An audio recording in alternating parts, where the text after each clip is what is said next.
Actual में टीना के दादाजी ने उन दिनों में ही, जब उन्होंने कंपनी शुरू किया था, तब हर एक डिपार्टमेंट के डायरेक्टर को थोड़े थोड़े शेयर्स बेचे थे, वह भी सिर्फ 2%।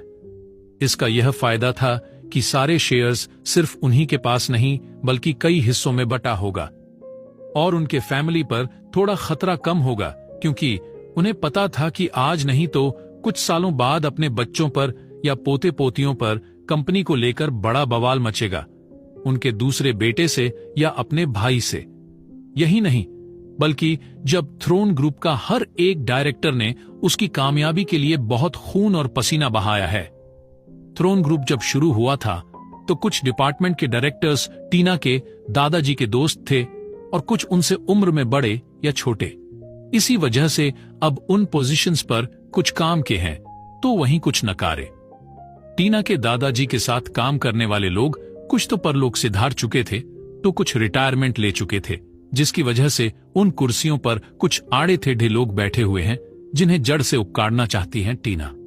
इसलिए टीना बहुत ही जोरदार तरीके से ऊपर से नीचे तक और नीचे से ऊपर तक कंगाल रही है ताकि किसी न किसी की एक गलती और वह डायरेक्टर सीधा बाहर, और वह उस ट्रेटर को भी ढूंढ रही है जो उसके कंपनी के सीक्रेट्स किसी और को बेच रहा है। कंस्ट्रक्शन डिपार्टमेंट के डायरेक्टर से बात करने के बाद वह वहां से अपनी कैबिन के फ्लोर पर चली आई।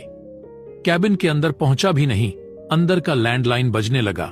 उसके केबिन से कोई भी आवाज बाहर नहीं पहुंचती, लेकिन उसका एक एक्सटेंशन फोन आहान के टेबल पर था।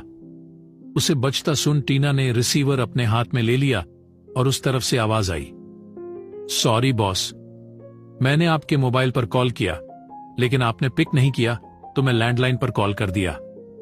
यह सुन टीना गुस्सा करते हुए बोली, अगर मैं कॉल पिक ना करूं तो मैसेज करने के लिए कहा ना, कितनी बार समझाना पड़ेगा। उस तरफ से थोड़ी धीमी आवाज में औरत ने कहा, माफ कर दीजिए बॉस, आइंदा से नहीं होगा। आगे चहकते हुए बोली, सब रिकॉर्ड हो गया, आपको भेजूं? टीना ने कुछ सोचते हुए बोली, नहीं, अपने पास रखो, बाद में काम आएगा।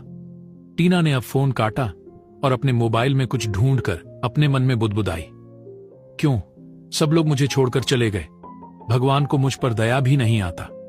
ऐसे गीदड़ और लोमड़ी जैसे लोग जो मेरे आसपास हैं, उनसे मैं अकेली कैसे लड़ूंगी? ये सब सोच ही रही थी, तभी फिर से आहान के डेस्क के ऊपर का इंटरकॉम बजा। टीना ने अपने सोच से बाहर आई और रिसीवर अपने हाथ में लेकर हां कहा, तो दूसरी तरफ सिक्योरिटी वाले को आवाज से ही पता चल गया कि वह उनकी सीईओ थी। उसने कांपते हुए आवाज में कहा, मैडम, वो मैं, आप? टीना ने गुस्से में भड़कते हुए पूछी, कुछ बोलोगे या मैं रख दूं? सिक्योरिटी ने अपनी आवाज सही करते हुए कहा, मैडम, वो शिशिर साहब आए हैं और आपसे मिलना चाहते हैं, क्या मैं उन्हें ऊपर भेजूं? शिशिर रायचंद 30 का लंबा चौड़ा, हट्टा कट्टा, गोरा चिट्ठा, एक हैंडसम बंदा था। वह टीना का ताऊ जी का लड़का था, जिसे टीना को फूटी आंख नहीं सुहाता और उसे बहुत ही घबराहट होती थी उससे अकेले मिलने में।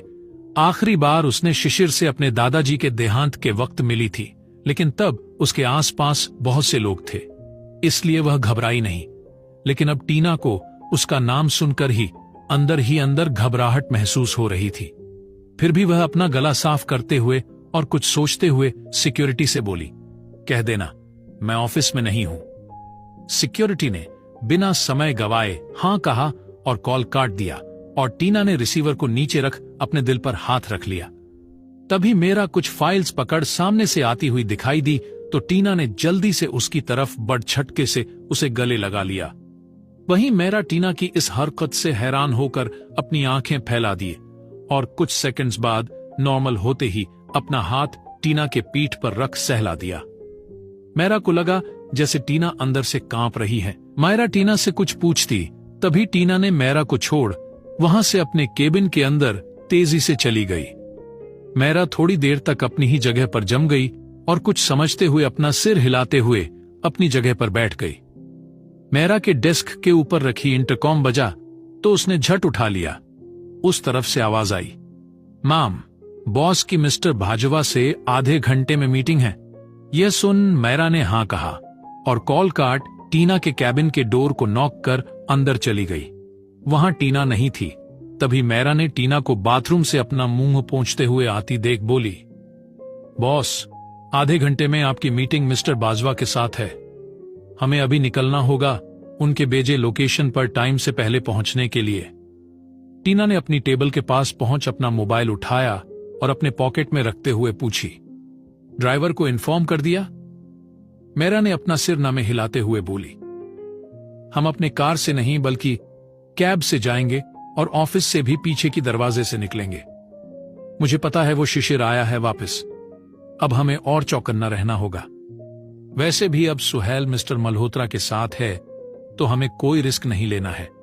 हमें अभी भी हमारे कंपनी में काम करने वाले उनके लोगों के बारे में पता नहीं चला। टीना ने यह सुन सिर्फ अपनी गर्दन हाँ में हिला दिया और दोनों ही मीटिंग के लिए ऑफिस से निकल गए। किसी से न डरने वाली टीना क्यों शिशिर से इतना डर रही है? इसके पीछे क्या वजह हो सकती है? जानने के लिए सुनते रहिए।